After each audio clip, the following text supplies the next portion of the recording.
صورتحال چل رہی ہے کہ کچھ اجنبی لوگ، اور مسلم بھی نہیں ہیں، وہ غیر مسلم لوگ، اجنبی لوگ بانٹتے پھر رہے ہیں، آسان قسطوں کے نام پر سودی رقم بانٹتے پھر رہے ہیں، اور عورتیں ایجنٹ بن جاتی ہیں ان کی، اور وہ ایجنٹ عورت دوسری عورتوں کو اپنے ساتھ جوڑتی ہیں، اور تنہائیوں میں، تنہائی کے مکان میں صرف عورتوں کو جمع کر کے وہ لوگ میٹنگ کرتے ہیں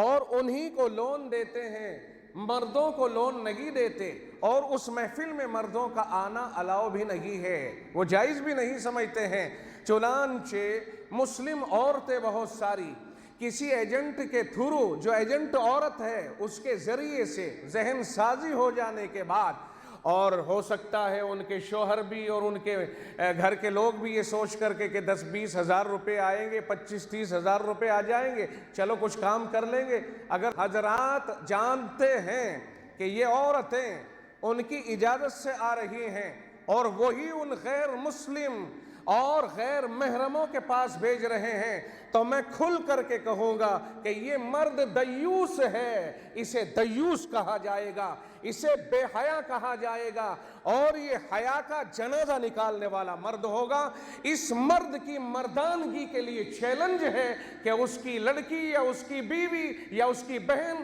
کسی اجنبی مرد کے پاس تنہائی میں جا رہی ہے اور اسی کی بھیجی ہوئی جا رہی ہے اور اسے برا نہیں لگ رہا ہے، شریعت اسے دیوس کہتی ہے۔ بے حیائی مسلمانوں میں اتر جائے گی، کی مدد رک جائے گی،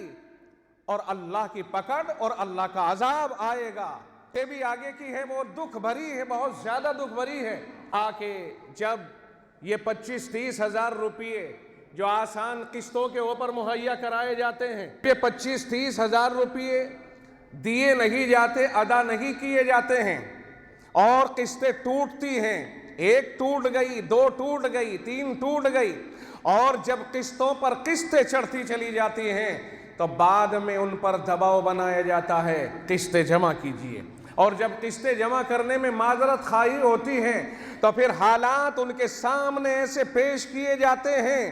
کہ کسی کے ذریعے سے کمپرومائز کیجئے۔ چنانچہ بہت سے علاقوں کی رپورٹیں یہ بھی ملی ہیں کہ کمپرومائز کیے گئے اور باقاعدہ اپنی بچی یا اپنی جو بھی ہے، میں کیا کہہ سکتا ہوں اس بارے میں، کہ باقاعدہ انہیں پیش کر دی گئی اور 1، 2 یا 3 راتوں کے اوپر فیصلہ ہو گیا اور قسطیں ختم ہو گئی کیونکہ کمپرومائز کر لیا گیا ہے۔ یہ صورتحال ملک بھر کے اندر جا بجا سامنے آ رہی ہے۔